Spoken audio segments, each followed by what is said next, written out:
Make sure you subscribe on all platforms and leave that 5-star review. Let's get it. Yourself, and what would you like people to know about you? I'm a fun guy. Obviously, I love the game of basketball. It's just more questions you have to ask me in order for me to tell you about myself. I just can't give you a whole spiel. I don't even know where you're sitting at. Talk about it! You are now tuned in to Above the Rim. Hoops talk for the streets. Family, what's good? Welcome back to another edition of Above the Rim. Hoops talk for the streets. You already know how we do, family. Brought to you as always. It's your host, Justin, aka Just Blaze. Family, you know the drill. To get in contact with me, you can always hit me up and follow me on Twitter at JustBlaze_513, on IG at JustBlaze513, on Facebook and YouTube. Search Above the Rim Podcast. Also email the show as well, Above the Rim NBA Podcast at gmail.com. Tap in and leave the family a voicemail. The Talk About It line is always open. 908-718-1592, family. Make sure you're sending in those voicemails. I need those. You want to scream at me? You want to scream at Domo? Let me know. Send in those voicemails. Best way to support the show, as always, is by copping your merch. Make sure you do that, family. Link is in my bio. Show some love. I appreciate it, of course. Make sure you leave me a review on iTunes and on Spotify. If you rock with the show, if you're watching on YouTube, make sure you hit that thumbs up also as well. Subscribe, comment, show love. Tell me your thoughts in the comments. I want to hear from you all as well. Joining me this week, my main Damie right here. My main Damie, friend of the show, brother of mine in real life. He was on my first ever episode Above the Rim. Free Oak for all my loyal listeners out there. Free Oak, T-Mac's #1 bodyguard. My brother Domo. What's good, my brother? How you living, fam? What's going on, family? I'm Good to be back, man. It's been a while, man. It's been a minute, my brother. It's been a minute. I appreciate you taking the time to come with me in studio in the morning. I appreciate it, of course. I know it was a lot of scheduling stuff that we had to do for this episode, so I appreciate you, of course, my brother. And it's been a long time, brother. I miss you on the show, man. I'm not gonna lie. I miss you on the show, brother, man. I've been away from home a long time, man. Yeah. Come on. That's a homecoming. That's what I'm talking about, man. So, season is only a couple days away, my brother. Only a couple days away. How we feeling about this? Are you hyped for the season? You excited about the season? How you feeling about it? I'm excited, man. Mainly because, we got this rule where players can't miss games. Oh, the Domo special. So I'm excited for that. So, and it's a lot of talent, man. So, it's very unpredictable. I can't really call who's gonna. I can say who I want to win, but I don't know who's gonna win for sure. But you know what's crazy though? I feel like a lot of people are not realizing that this year is going to be one of the most talented years in the league that we've had in a long time. Like, it's a lot of parity in the league right now. A lot of talented teams, a lot of talented players. I don't mean to cut you off, but it just seemed like the NBA is heading in a good direction talent-wise. Because I was saying this last year, that the talent was crazy. Yes. And it was unpredictable then. So it's only getting better, man. I just wish we could say the same thing for All-Star Weekend. I know. Kind of trash. It's always trash. But by the way, Adam Silva, I saw your comments. I know he was watching the show Above the Rim. He tried to take my idea and bring East versus West back. Y'all know I've been saying that for a long time, especially since last year. So I'm hoping they do that in this upcoming All-Star game. I don't remember where it is this year. I think it's Indiana. Something like that. One of those. That's how uninterested we are in the All-Star Game. We don't even know where it's taking place. You remember we used to be hyped. Like, it's going to be in that city? Yep. I don't even know where it's going to be at. It could be in Rucker Park for all I care. Yeah, I know. Actually, that might be a wave if they did something like that. They don't have the room because they need a Coliseum and all of that stuff. But they need to go back to East versus West. Most importantly, will be the best thing for NBA All-Star Weekend, All-Star Game, all that good stuff for sure. Yeah, I agree because the talent in the East and the West is kind of like it's level now as opposed to before. Still a little bit more on the West though. Yeah, but it's a hell of a lot of talent. But as opposed to before when they first started it was kind of uneven. Yes. But now it's hella even. But in terms of stars too, or great players at their certain position, I think it's more evened out. Like they're more, not necessarily stars because that's more about marketing or whatever the case may be. But in terms of talent-wise, there's a lot of there's a lot more good teams, evened out teams in the West than in the in the East than in the West. So it's gonna be I'll put it to you like this. Yeah. To make the All-Star selection, you gotta play. There you go. It can't be like before when players, like star players, was missing games and they was still getting into the All-Star game. Yeah, I know. It's gonna cost you now if you miss games. Yeah, that's true. You know they got that 65 game minimum. That's the Domo special. That just goes to show you how well the talent is now. Absolutely, for sure. So let's get right into it, man. Season preview. We know the season is a few days away. Every season preview episode for the last couple of years now, we've been doing some copping or dropping with the fellas. So this year I had to keep the tradition alive. We get into a copping or dropping season preview, rapid fire rundown. Family, if you are unfamiliar, I'll throw out a hot take in the show. If me or Domo agrees or disagrees, we're either copping or dropping, and then we're gonna talk about that right after. So family, make sure you are letting me know in the comments whether you copping or whether you're dropping on some of these takes also as well, since I got a few spicy ones going into this episode. And let's start it up, man. We got to start off with the defending champion, Denver Nuggets. And their offseason has been pretty particular. You know, their main offseason subtraction was pretty much Bruce Brown. And that's what I want to focus in on this copping or dropping, right? So he was actually, I'll just start off with this. Copping or dropping this take, Domo. The loss of Bruce Brown on the Nuggets will impact them more than people realize. Copping or dropping? I'm going to drop that. As much as I love Bruce Brown, we miss him in Brooklyn.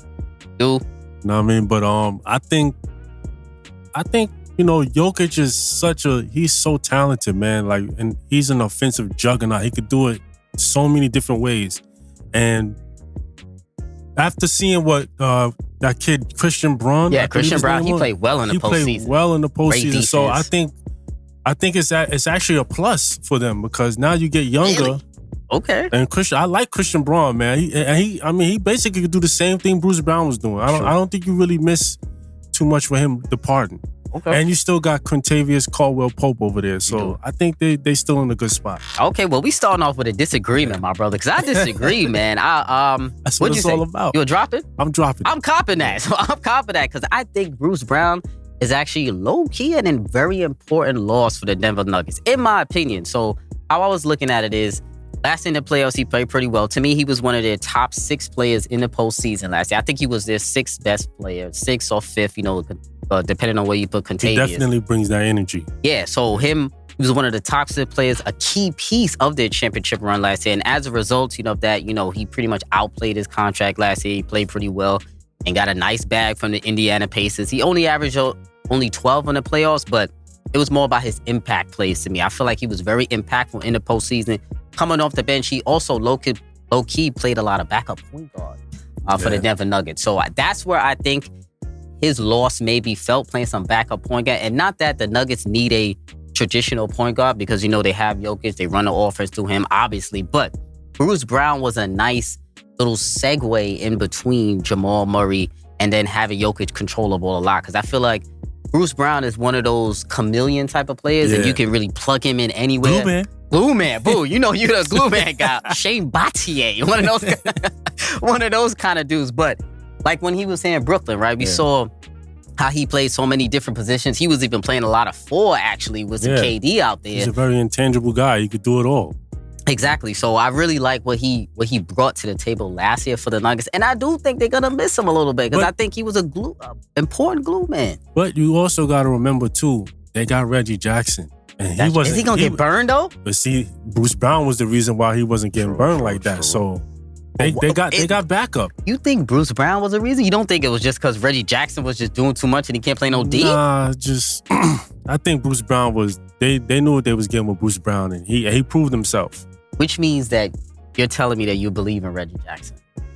Off the bench. I'm not saying he should be starting. Now he's going to be playing quality minutes. But I'm just if he's off the bench, he's going to be playing quality minutes, though. If he's the 6th man, him and Christian Brown, obviously, is going to play a good role. He's going to play a lot of defense, but he can't really handle the rock like that too much. I mean, he could do it in spurts, but Bruce Brown, he was bringing it up a few times. He was bringing it up. You know, he was setting guys up because I remember an interview with Bruce Brown saying that he played a lot of point in college and 2 guard in college and stuff like that. So it was natural for him to be the backup point guard. But I feel you, Christian Brown is solid. I'm not hating on him. And Reggie Jackson, I'm a little shaky on. I feel like he lost, whatever he had before. Lost his touch? I don't feel like I think he's just a strictly offensive player. Send him to China?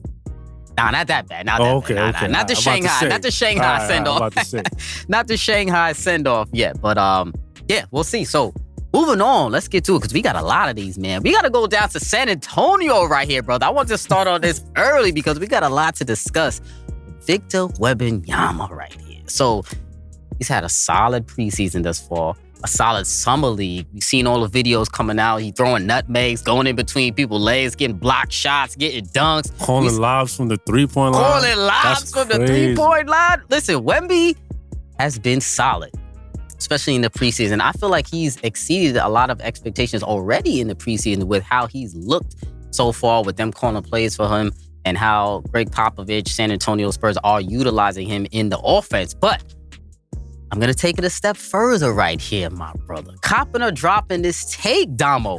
Victor Wembanyama will be an all-star in year one. Coppin or dropping, Domo. That would be crazy if he's an all-star in year one. That just goes to show you where the NBA is looking the direction the NBA is trying to go and trying to find a new face for the league. But I'm going to drop that. Dropping that. So I'm going to drop that. It's just there's too much talent out west. So you think he won't make it due to too much talent or because he's not good enough? No, he's definitely good enough, but it's too much talent. There's too many people before him. He gotta earn his stripes first. I hear you. Yo, we disagree again, bro.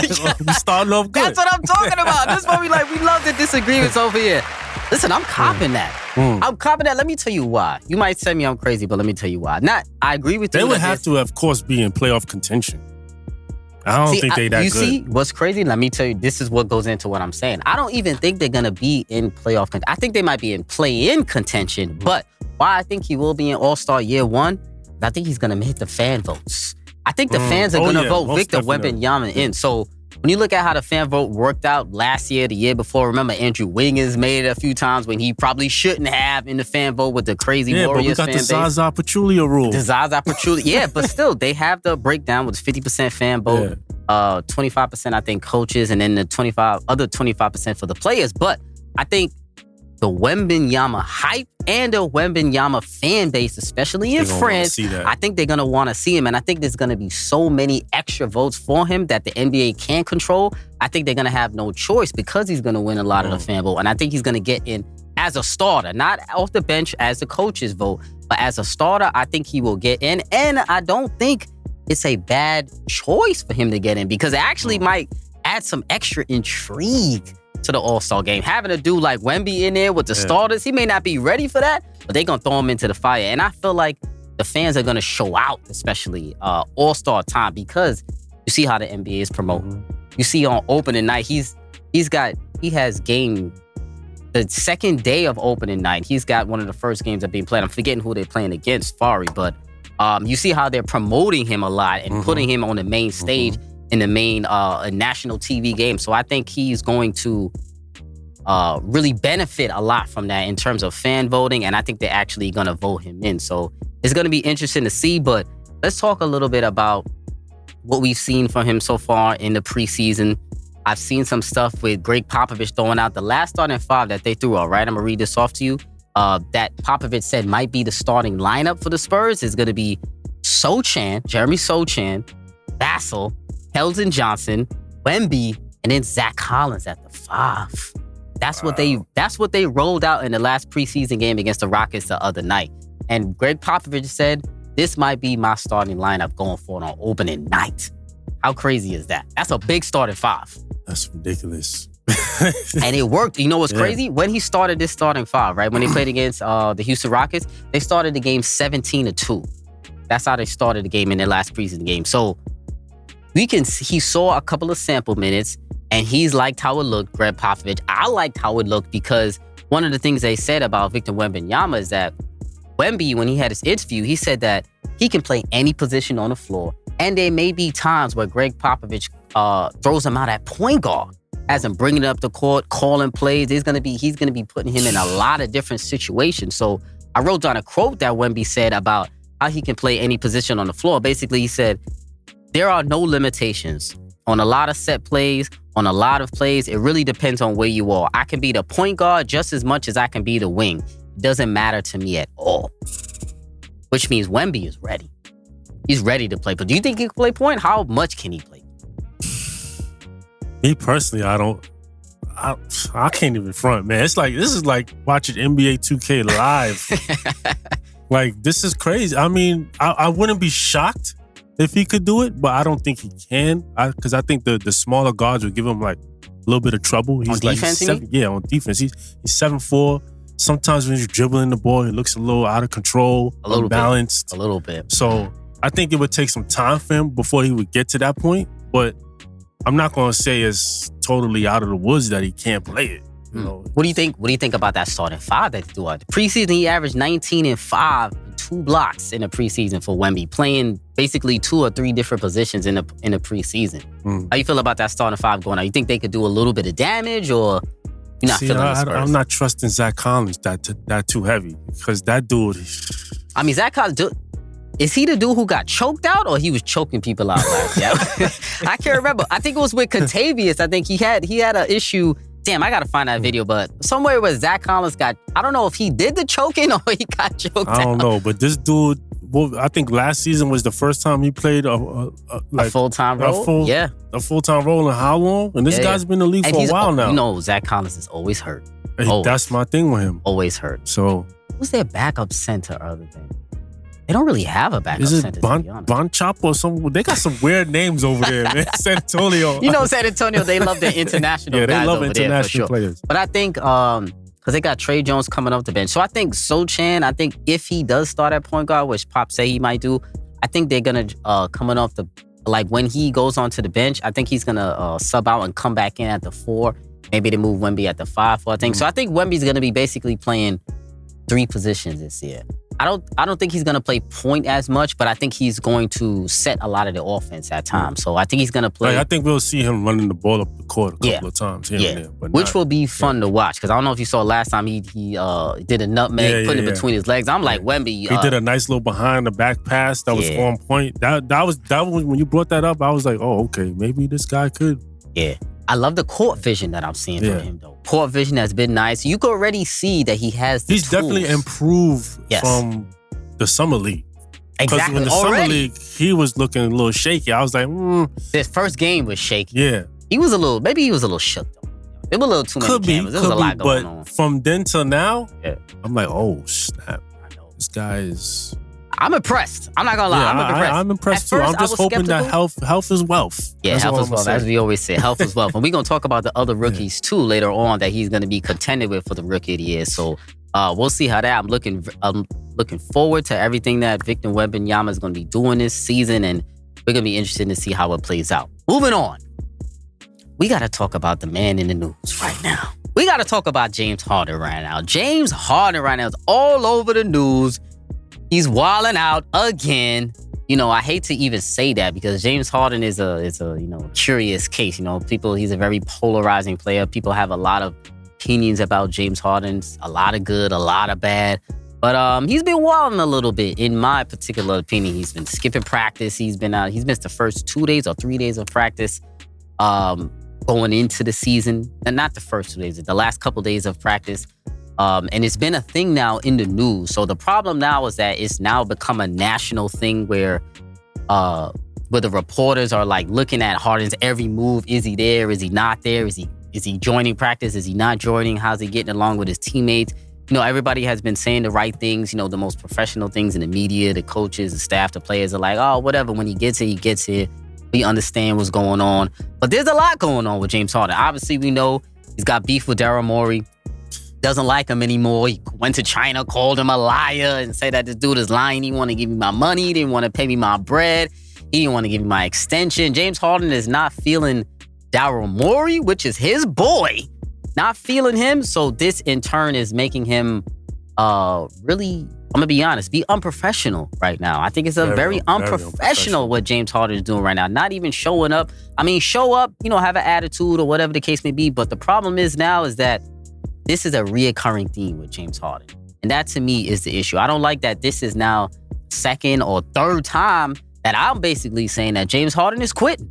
I feel like he's been quitting all over the place. So, my bad for the long intro, but I'm going to get to the Coppin or Droppin for you right now, Domo, and then we discuss a little bit further. Coppin or Droppin this take, Domo. James Harden will stay in a 76ers uniform all season, Coppin or Droppin. I think this is a first that we did a Coppin or Droppin, and I dropped the first 3 takes. You drop it again? Yeah, I'm going to drop it. He won't be in a Sixers uniform. You know why? Because he's going to be in street clothes. That's why. He's going to be in street clothes. I don't think Philadelphia is gonna trade him. I don't think. You don't think? Nah. Oh, wow. Because, I don't, and they don't need him at this point. Because why would you want to have a disgruntled player? Well, they would want to trade him, but I don't think they're gonna find a suitor for him. I don't think anybody's gonna want to take James Harden after these theatrics that he's going through right now. I wouldn't want that personally on my roster. Yeah. And I agree. It's going to be really interesting to point out because, like you said, well, for argument's sake, I'm disagreeing also. Yeah. So I'm going to go Coppin that he will stay, but I feel like it's kind of for the similar reasons that what you said. I feel like he's going to stay in the 76ers uniform because they won't be able to trade him. And they won't be able to trade him because I don't think there are a lot of suitors that are willing to give up what the 76ers are asking for a player like James Harden right now. He's getting paid over $30 million. Now, he's clearly getting paid as an elite player. He's still an elite player in the league. He's still an elite player. But, how much of an impact does James Harden have on a particular roster to deal with, I guess, these theatrics that he's giving off right now? I don't know. This dude he's weird right now, man. Like, to see him doing this again, like, this is the third time. Even though they hitting him with the fines for him not showing up, it's just like even if he shows up and plays for Philadelphia, why would Philadelphia want him to play? Because he could go out there and sabotage the offense. I know. I was thinking about that. And for a brand new head coach, now it's Nick Nurse, brand new offense. Street clothes. Damn. So if you were, I guess, Daryl Morey, you would after he just outed me like that, yeah. Damn. No remorse. No, don't even stay home. Stay home. You would tell him to stay home? Stay home. But then you're paying him $30-something million to stay home. Stay home. So, are you saying how much years he got left on this contract? This is last year. This is last year? Unrestricted free agent. Stay home. Well, that's the point of it. Because he's in his last year, he wanted an extension on his deal. So basically, he wanted another 3 to 4 year max on top of this deal. At the end of the day, I think Daryl Morey gets the last laugh because you over here acting a fool. When this contract's up, who is going to be willing to pay you money? That's crazy. Morey is the one giving you bread when, quite frankly, do you really deserve that bread? That's what I was going to ask. Is he worth the 30 to 40 per year $1 million max? I think not. I don't know. I wouldn't give James Harden. He hasn't shown up in the playoffs, man. He always disappears. He did it in Brooklyn, did it in Houston. Last year. And then he did it last year. Last year, remember, he did really well in that game 1 against the Celtics. Yeah, when Joel Embiid was out. He played very well, but then But that's with Joel Embiid out. Yeah. With Joel Embiid there, I don't know what's the issue. I don't know. Maybe he feels like he's still in Houston. That's why he wants to go back to Houston. I don't know what's up with this guy, man. I'm kind of dumb and Harden. Yeah, I could see. And I used to be my boy. I know. I used to be very fond of him. I know you like James Harden. So I'm shocked that what's going on here. But do you think he fits well on the Clippers? Really quick, do you think he fits well? Me personally, I don't like the fit on the Clippers. I don't think he fits well with Kawhi Leonard, with who else they got there? Paul George. I don't think he fits. Russell Westbrook. I don't think he fits well. I think he's more excessive. Well, they would have to give and take, wouldn't they? Yeah, they would. You mean who they're going to trade? Yeah. No, they would only trade Terrence Mann. That's who. That's the 76ers. Terrence Mann and a couple of picks. Nah, what you going to bring him there for? I mean, it could work because Paul George and Kawhi, they're going to pick up the slack on the defensive end, and Westbrook too. But I think it's too much. To me, less is more. Less is more, in my opinion. So I'm not feeling James Harden. The Heat will be good. He will be good, but I don't know if they want him. So I'm not feeling James Harden. Pat Riley ain't going for that. Yeah, I'm not feeling James Harden on any of those teams. And hopefully, I don't know what's going to happen, what's going to play out. We're going to see in the next week or so, opening night, if he actually plays. And we'll see with James Harden fiasco because it's not done at all. Family, let's talk about the next Coppin or Droppin, right? this is a team that I definitely want to talk about. That I want to talk about with Giannis. I was about to call you Giannis. Look at that. That I want to talk about with Domo, right? Because this is the team that both of us are very connected to. We know he's a big KD guy. You know, he wants to act like he's another KD bodyguard along with T-Mac. So let's talk about the Phoenix Suns, man. So the Phoenix Suns obviously made a major overhaul this offseason. They shipped off my man CP3. You know what I'm saying? Now he's in Golden State. We're going to be talking about that soon, too. They got a revamped lineup, a three-headed monster with Kevin Durant, Devin Booker, Bradley Beal, couple of pieces. Got Bobo in there, Drew Eubanks. I'm forgetting who else said. Bates Jop. What else they have? Joshua Okogie. Yuta Watanabe. They got a couple of pieces. Okogie. They got a couple of pieces over there. So let's talk about the Phoenix Suns right now, because a lot of people are talking about their offense, right? Because a lot of people are saying that their offense is going to be exceptional, going to be phenomenal. We seen KD, or I think Devin Booker, came out with a quote the other day that said, I don't know how anyone in the league is going to be able to guard all three of us at the same time, pretty much is what he said. So I want us to react to those comments, but I'll start off with this, brother. Coppin or dropping this take, Domo. The Phoenix Suns will be the best offense in the league this year. Coppin or dropping. Man, again. I'm gonna drop again. Wow, drop it Crazy. again. I'm just dropping. I'm dropping it like it's hot today. Tell me why. Don't think. Nah, listen. They definitely gonna score a lot of points. This is. We've seen this before. This is Brooklyn 2.0. You know. But I think they're gonna score a lot of points, but they won't be the best offense in the league. I think the best, for some weird reason, I think the best offense will come between Golden State and OKC. Ow. Really? Yeah. OKC? Hold on. I didn't know that was a little sleeper you throwing it. You think, excuse me, so you think OKC's offense is going to be better than Phoenix? I think efficiency-wise. Like the offensive rating, you mean? Yeah, like, you know, like everything is going to be, like, it's going to be organic. High praise for OKC. Damn. Yeah. I think like these boys. I think they're a sleeper. Wow. I think they're a sleeper out west. Okay. Gotta watch them boys. Wow. Okay. So let's get back to Phoenix, and then we can talk about that, because I want to dive into that a lot more, because I'm surprised by that. Yeah. So Phoenix Suns offense, obviously they got a three-headed monster. How are they going to, disperse the ball handling, ball distribution opportunities, right? So for argument's sake, for Coppin or dropping, do I think they will be the best offense in the league? I'm going to go yes. So I'm going to cop this one. So I guess we disagree again.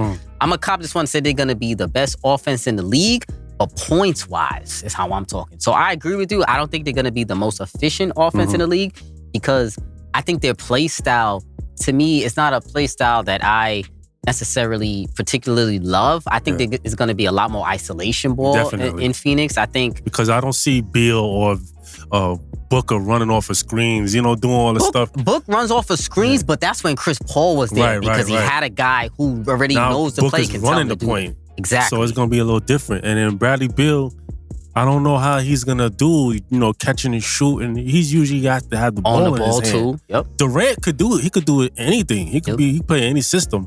But that's just, we've already seen him in that system in Brooklyn, and it didn't work. Exactly. So, and you got, I don't like the coach, to be quite frank. Frank Vogel? Yeah, I'm not a big Frank Vogel guy. Honestly, if I'm going to be honest, I like David Fizdale, the assistant coach, over Frank Vogel. So I'm more of a David Fizdale guy. I would have loved David Fizdale to be the head coach, but I understand, whatever the case may be, why they chose Frank Vogel. They want to I don't understand. I don't see. They want to go more defensive route. But it's crazy. They don't have the defensive personnel. Yeah, exactly. You don't have the personnel to do that. So, I mean, I don't... Low key, I think what would save their roster, on the lowest of keys, they should go and get Dwight Howard. Bring him back. He's thirsty, willing to play. He wants to get out of Taiwan. Bring him back. Bring him to the squad. You need some interior defense in there, and Bobo and Nurkic. Nurkic for certainly is not cutting it. You don't think Nurkic was going up his neck? So, and I didn't really like what I saw last night in the preseason game. Even though he's gonna get the opportunity, because he can't double nobody on that team. But I don't think he's not it, man. ain't it. I'm not a big I'm not a big Nurkic guy as well. So I see why they got him. I mean, he's a big body. Yeah. You know, he's a big body in the paint. But what's going to happen when he goes down? And then you're going to have to rely on Bobo, in which another reason why I don't like Frank Vogel is because where was Bobo last night? I didn't even see him. I haven't seen him. So we got a bunch of things to touch on here. So I think number one, I'll go with Nurkic, right? I'm not crazy about Nurkic in the middle, only because I don't feel like he's a great enough rim protector.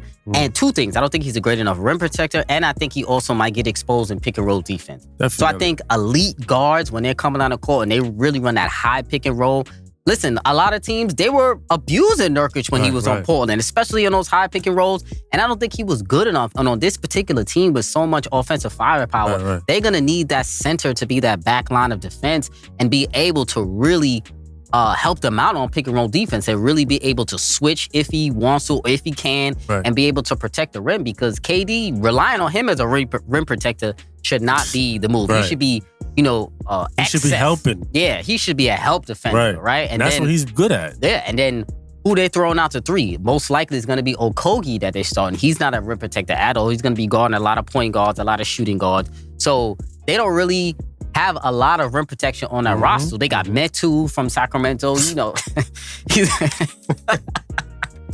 These African princes, man. You know how I feel. Listen, they need to call up my boy, the Prince Mambute. Luke. They need to call up Luke the Prince. I think he would be solid on our team. But anyway, he might be I'll even take him at this point because, even to go back at Booker's comments, I mean, you don't know how teams are going to defend you, but also how you going to defend teams because... Yeah, you could put up all these points, but teams are going to be putting up points on y'all too because y'all got no defense. Yeah. So do you think that defense will be the Achilles heel of this team? Oh, yeah, most definitely. Like I said, this is Brooklyn 2.0. Yeah, I think so too. I think it's going to be the Achilles heel. Do I think they can overcome the lack of defense or, maybe subpar defense? I think they can overcome it because they will be able to outscore teams. But that is depending on the health of those three. I think if one of those three go out, depending on which one, I think they may suffer a little bit because they got a little bit of depth, bringing in Grayson Allen now. Who else? Nasir Little coming off the bench. They got a couple of pieces who can fit in spots. To be quite frank with you, I think if any one of those three go down, I think they'll still be in good shape. Okay. They got enough offense. Does it matter which one? I don't think it matters. Okay. Yeah, I don't think it matters because they could all score at a high clip. They can. So they can all score a high efficiency, high clip, a high volume. You just would hope that it's not Kevin Durant. You want him in the lineup at all times. I think if he's out of the lineup, I think it would affect him the most because I'm not crazy about the height, and I'm not crazy about their full front court, their ensemble of front court pieces. Like I feel like Grayson Allen could plug in for Bradley Beal, like somebody like that for a couple of games. You know what I'm saying? He could still contribute. But I like that addition too. The Grayson Allen was good, but we need some big body. We need call Dwight Howard, man. Get it. I'm not mad at that Dwight Howard. Free that man out of Taiwan, man.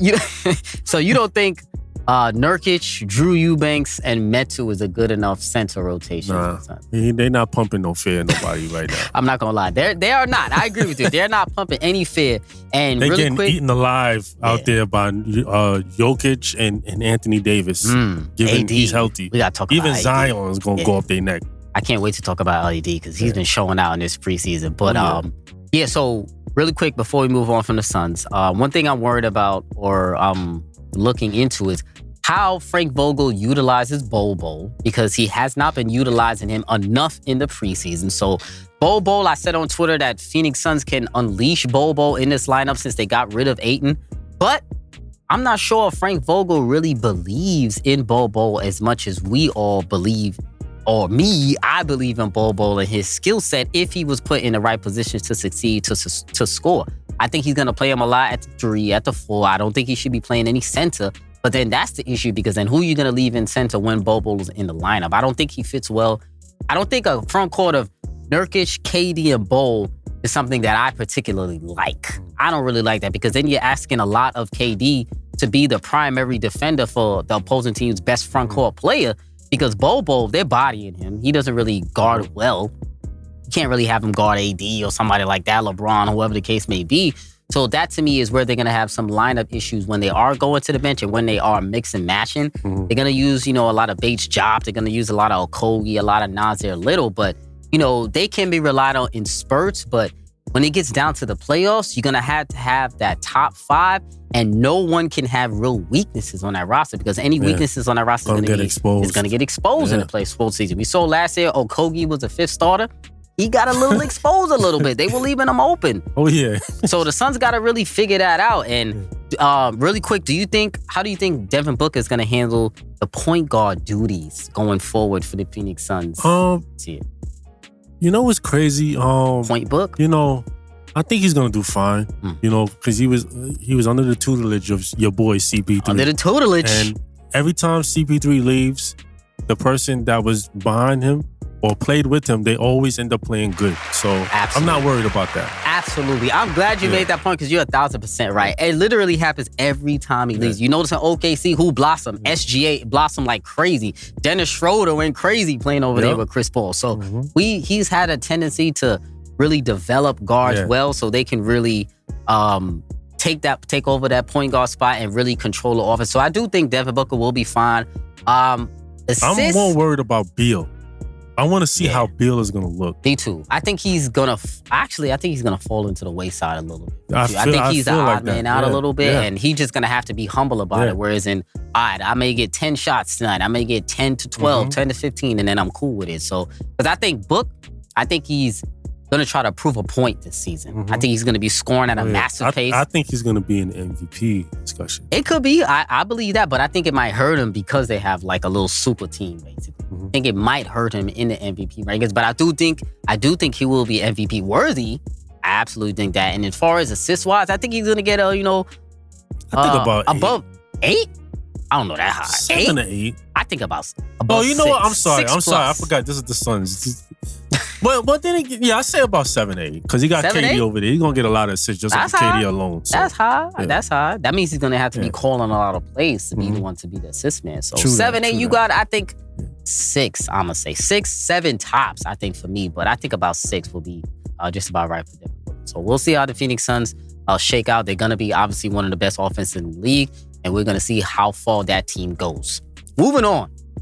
Got to talk about, since we talked about the team that got rid of Chris Paul, we got to talk about the team that got Chris Paul. We got to talk about the Golden State Warriors a little bit because, I've been on record. I really love Chris Paul on the Golden State. I didn't like it at, hold on. Time out.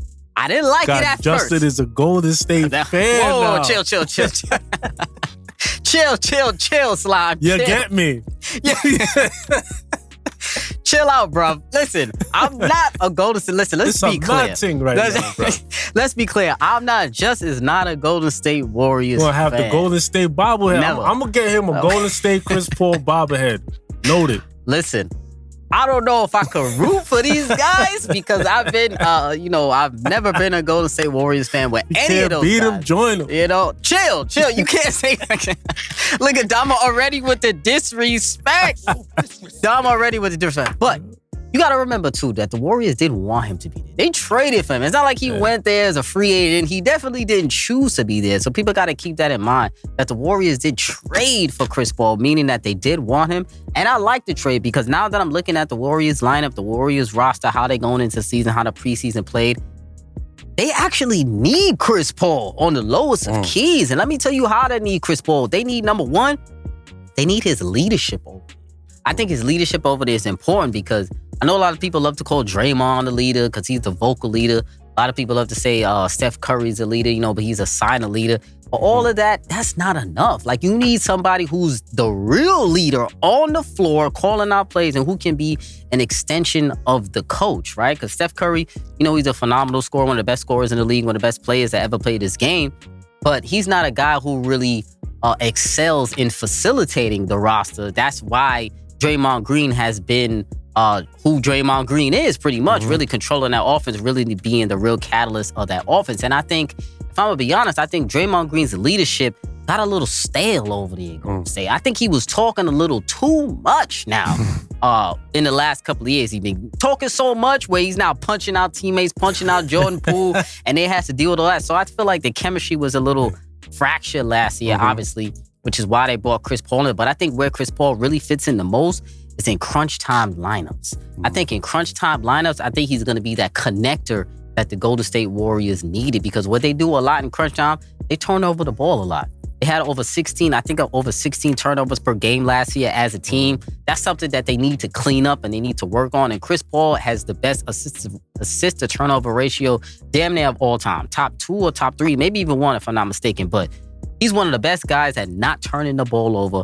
And that's exactly what the Golden State Warriors need, because they play so fast. They can tend to get out of control from time to time. And I think Chris Paul is going to fit well. So what's your thoughts about Chris Paul on the Warriors? I like it. But I necessarily don't think it puts them in the title conversation. Wow, you don't think they're in the title conversation? Disrespectful. But I do like it. I'll hold you to that. I do like it though. Like it brings some stability to the offense over there.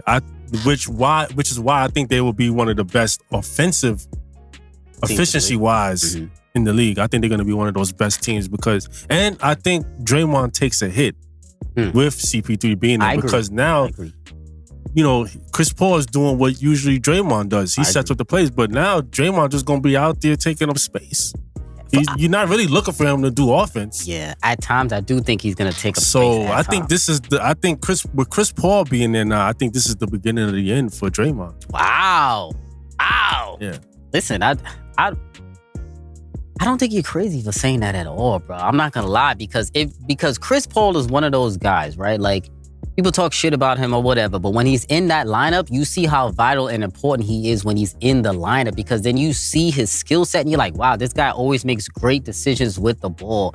And that's really what they needed. Because if you looked at the preseason, because I've been watching these Warriors as a hawk in the preseason, I love the chemistry though already between Chris Paul and Steph Curry. Have you seen the chemistry between these two? Yeah, definitely. They've been staying after practice, staying an extra 2-3 hours after practice, working on their own plays. So Steph Curry and Chris Paul have their own plays together already in practice. If you've seen in the last game, you've seen Chris Paul set Steph Curry up for a game-winning 3 against the Kings. Already they doing magic like that. So the looks is going to be there. I think three people I think that benefit.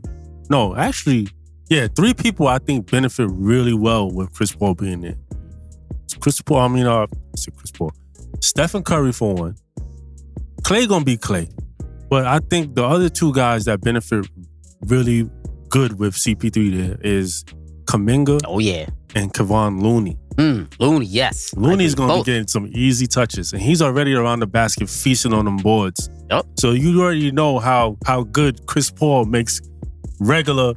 He gets big man checks. Come on, he got DeAndre Jordan, Jordan, Tyson and Chandler. All-NBA team. He make these guys look good. I give him that. So those are regular dudes too. Regular. Eating. I agree. I think Kevon Looney, we already know he's good on the boards. We already know he plays his role well. But I think he's going to get an extra 6 to 8 points easy off of dump downs, pin downs, easy pick and roll baskets down the rim. So I think he's going to be well. But I'm looking at Jonathan Kuminga. Yeah. I think Kuminga is going to really excel this season. I think they are expecting him to excel this season, and I think he's up to the task because, man, I like what I've seen from him in the preseason. Preseason, he's the second leading scorer in the preseason so far in the whole NBA. So I think his skills are ready. I think he's ready to take the helm. I think he's willing and able to listen or willing to listen to Chris Paul's tutelage, as in, I need you to be here. When I come down the floor, I need you to be here, set this pick, run down, whatever the case may be. And he's a great lob threat for Chris Paul. We know Chris Paul loves those lobs, and I think he's going to be exceptional for that. So another reason why I say this is the beginning of the end for Draymond. Draymond is not needed right now. Yeah, he's probably needed for more goon activity. Yeah, the goon activity. Goon activity he's needed for. I think that's his main asset. Yeah. That's about it. Paying max money for a goon. So I think he's gonna have to come off the bench. I listen.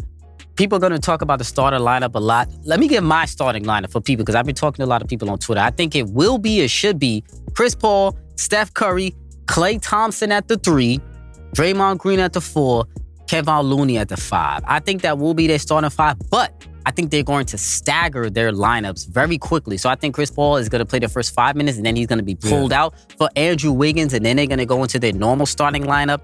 Then Draymond will come out, Kuminga will come back in, then Chris Paul will come back in towards the end of the first quarter, and then they're going to have more of that second unit with Chris Paul, GP2, Wiggins, Kuminga, and Dario Saric, who's a solid pickup for them. And that's a solid bench. How you like Dario Saric? I like Dario Saric. He can hit some threes. He can score. He plays small basketball, so that's why I like him. So that's Golden State Warriors there. Let's move on to the LA Lakers, my brother. I know we got a lot to talk about with these brothers too. So they've had, an up and down postseason. Honestly, in my opinion, they haven't really been performing well in the preseason so far, but they look solid. A couple of guys. One guy that does look great in the preseason for the LA Lakers is Anthony Davis.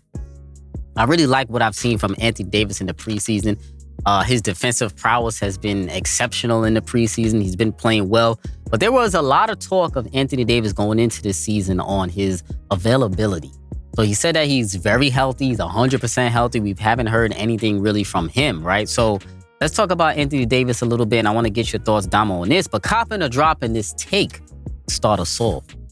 Anthony Davis will play all 82 games this year, Domo. Coppin or Droppin? Cap. You don't think so? Nah, I'm gonna drop it. Damn, why not? Man, I've just been dropping everything today. Yeah, wow. He this said that's his goal I haven't this year. copped anything yet. Not at all. You're a pessimist this time. Wow, Domo doesn't believe in shit. Nah, man. I have to see it to believe it, man. He's got to go out there and actually play the 82 games. I just don't think he's built for it. And it's a shame because you have a guy on your roster that spends $1 million on his body every year, and you would think you would pick up something from him to keep your body. You don't think he's training with LeBron? I don't know what he's doing, but it hasn't been working. Whatever he's doing. Yeah, I'm only thing I'm gonna. Last year, I was impressed with last year, but still, he still missed a lot of games. He missed games. Yeah, so I'm gonna give AD the benefit of the doubt in the fact that I do think a lot of his injuries are like freak accidents. I don't think they are because he doesn't train or because he doesn't train well or because he's not in shape. I do think a lot of them are freak accidents, but I do think... Well, that's because he's a defensive player, so he's going to be trying to block shots, and then unfortunately, when you try to block shots, you come down wrong sometimes. Yes. You would know about that. Of course. Yeah. So, things are going to happen. It's unfortunate, but his body's made of glass. It's just it just comes with the territory being tall, man. I don't know. You just, yeah. God bless us with being tall, but we're very injury prone, man. Stretch. It just happens. Both of y'all share the nickname Stretch. Both of y'all, man. But the knees, they don't want to be acting right at certain times, man. So it's unfortunate, but I don't think he's gonna hold up for 82 games. I agree. I'm gonna agree with you on this. I'm dropping this also. I don't think he's gonna play 82 games this year. I think he's gonna try to play 82 games this year, but I think he will play. I will say this though. I'm not gonna totally say he won't, because in the Lakers defense, they had an awesome offseason. Yes. Like their team is built. They're a lot deeper for them to, they don't have to rely on Anthony Davis and LeBron too much. As much. Yeah. So the load on them, they can actually load manage now. But they need them. They need them in order to win. They need them at their best. Of course, but they don't have to exhaust them. Yeah, okay. They don't have to be exhausted. Mm-hmm. So I like that. I agree with you there. They don't have to exhaust them. I agree with you there. Games played, I think he's going to play about 70 to 75. I think because he made it a point to say he wants to try to play 82, I think he's going to play a lot of games hurt where maybe he would have sat out last year just because he wants to get the number. And then they put the rule in, as we talked about earlier. Mm-hmm. It's 65 game minimum. So he needs to play at least 65 games. To get any of those awards. And I think the award he's going to go after most is Defensive Player of the Year. So I think he's going to be a leading candidate. If not the leading candidate, I think he's going to be a top 3 candidate for Defensive Player of the Year, because I think it's going to be one of his goals. Man, he shouldn't even be going. I mean, he should be going for MVP. No, but I'm saying mentality wise, he should be. Yes, I agree. He's a top 5 talent. Oh, whoa. No. Anthony Davis is a top 5 talent. I don't think he's a top 5 player. But top 5 talent, I talent wise, he could do everything. But his mentality I don't know about. He does like if he had Giannis's mentality. Yeah. Come on now. What are we talking about? Yeah. I could agree. Okay, I get what you're saying there. I'll give it to you because I hate when people say AD is a top 5 player in the league because I don't think he's a top 5 player in the league. I don't think he's top 5 player in the league right now. Top 5 but talent. Top 5 talent. Yeah, if he applies himself correctly. If he applies himself correctly, he could be. I agree. And he could be he should be an MVP candidate. MVP candidate. I agree. He shouldn't be having to lean on LeBron for, he should be the main guy. I agree. The fact that they're even relying on LeBron at all right now was already crazy to me. But let's talk about LeBron, right? Because we know, what's LeBron, 39 right now? 39, 49, 59. I don't know how old LeBron is right now, but he's a little over the hill, right? He's playing well, though. He's still, LeBron-esque. He's still doing what he needs to do. He's still a top player in the league. But the way people talk about LeBron now, and when they put out the player rankings, I believe LeBron still is a top 10 player in the league. So do you consider LeBron still a top 10 player in the league right now going into the season? It's tough. Well, LeBron's still top 10 talent, so don't get me wrong. Still top 10 talent in the league, but is he going to be a top 10 player? Yeah, I'm gonna say he's still top 10 player in the league because LeBron, man. And no disrespect at all. No disrespect, but I mean, LeBron is that it's just something about LeBron, man. Like he brings the best out of everybody on the team. He's the leader. He's a leader amongst men. Yes. So that alone makes him top 10 player in the league. I like that. Yeah, the presence of LeBron does elevate him into top 10 play. Does elevate it into top 10 player in the league. And I'm not mad at him. And LeBron, he's not the GOAT. He's the GOAT. He's the greatest athlete of all time. So this guy, we don't know when he's gonna stop playing. He takes incredible care of his body, man. Yeah. So we know he's in shape 1,000%. LeBron is one of the best conditioned athletes of all time in any sport. Father Time, as we see.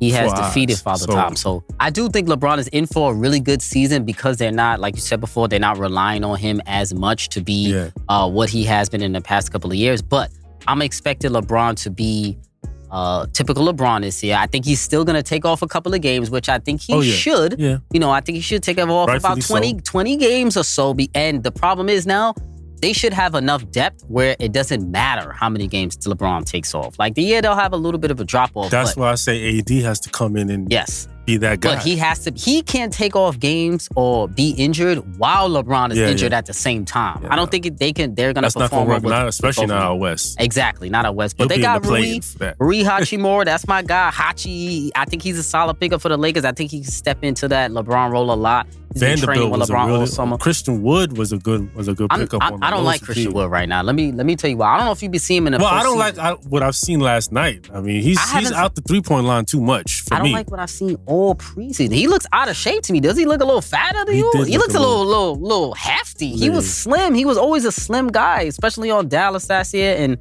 what was he before Dallas? I'm forgetting. Houston. Was he? Oh, yes, Houston. Yes, Houston he was at. So he was slimmer there, but as I've seen him now in these last couple of preseason games for the Lakers, he looks a little hefty for Christian Wood's normal body type. So I'm not sure how much he's going to be utilized this postseason. And they got Jackson Hayes there, too. He don't care no more. Oh, I know. But they got Jackson Hayes, and I think he might be better as a backup center to AD in that lineup because he's more of a rim protector. You know what? You got a point there because I actually like Jackson Hayes was looking good last night. He's solid. He could run the floor. He could block shots. He's going to play with some energy. I like what he brings to the table. So I like what the Lakers have done this postseason, and they should be in the upper echelon of the West with their depth that they have going into the season. Most definitely. Yeah, so you get me. That's exactly how the Lakers are going to pan out this season, and we're going to see how they're going to shake out. Anthony Davis, he should be in the Defensive Player of the Year running. I think he might be Defensive Player of the Year if I had my choice. So, family, I appreciate you for joining me once again. As always, stay tuned for part 2 of the NBA Above the Rim season preview, and we out.